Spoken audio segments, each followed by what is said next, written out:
तो जय श्री कृष्णा दोस्तों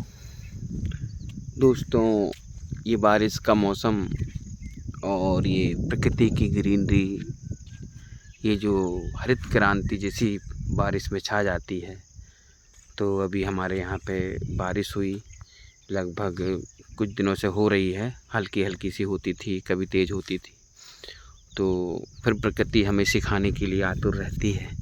हर समय प्रकृति कुछ ना कुछ सिखाती रहती है। नए नए पेड़ उपजते हैं, पौधे पनपते हैं, बीज जो डले हुए रहते हैं वो उनके पौधे बनते हैं।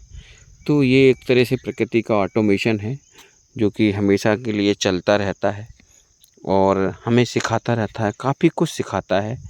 हर चीज़ जो हम सीखना चाहें, ज़िंदगी की चुनौतियों से अगर हमें लड़ना है और उनसे परे होकर हमें एक सक्सेसफुल लाइफ या जीवन के नए नए आयाम देखना है, तो हमें जीवन से सीखना होगा कि जीवन हमें क्या सिखाता है। तो आज की जो प्राकृतिक सीख है उसको आगे बढ़ाते हैं और कुछ नया सीखते हैं।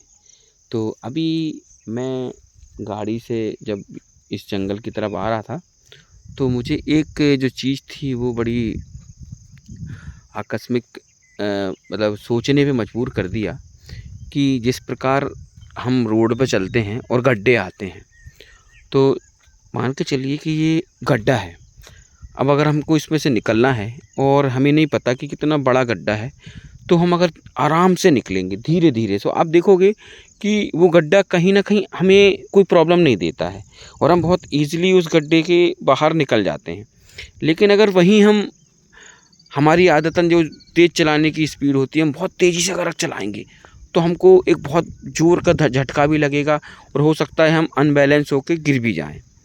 तो इस पूरी जो घटनाक्रम है, ये पूरा जो हमारे सोचने का तरीका है, इसमें अगर हम देखें तो इसमें भी हमारा जो बैलेंसिंग का नियम है कि हम अगर अपने आप को बैलेंस करें, मतलब आराम से जहाँ ज़रूरत है वहाँ आराम से देखें और फिर उसको पार करें, तो कहीं ना कहीं हम लाइफ की उस चुनौती से बाहर निकल जाते हैं।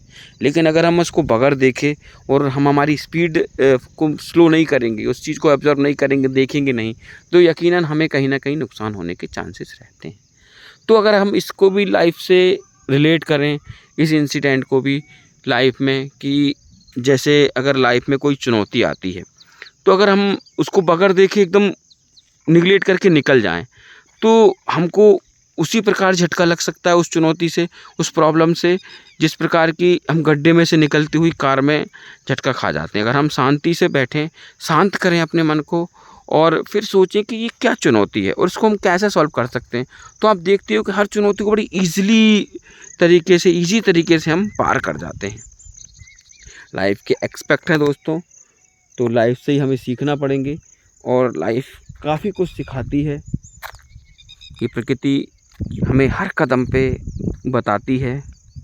तो प्रकृति के इस शानदार माहौल में, इस मन मुग्ध कर देने वाले वातावरण में हम यूं ही चलते रहेंगे और यूं ही अपने लिए संजोते रहेंगे इस प्रकृति के नए नए पल। गर्मी हो, सर्दी हो, बरसात हो या कोई भी रुत हो, हमें हर रुत का ऐसे ही आनंद लेते रहना है, चलते जाना है। तो आज के लिए बस इस प्रकृति की तरफ से, मेरी तरफ से बस इतना ही। आगे हम फिर चलेंगे, फिर बताएंगे प्रकृति के बारे में, पेड़ पौधों के बारे में, कुछ जो देवी देवताओं के नए मंदिर होते हैं उनके बारे में, कुछ यूनिक अगर मिलेगा तो वो भी हम हमारी लाइब्रेरी में संजो के रखेंगे। तो थैंक यू, शुक्रिया, बहुत बहुत धन्यवाद।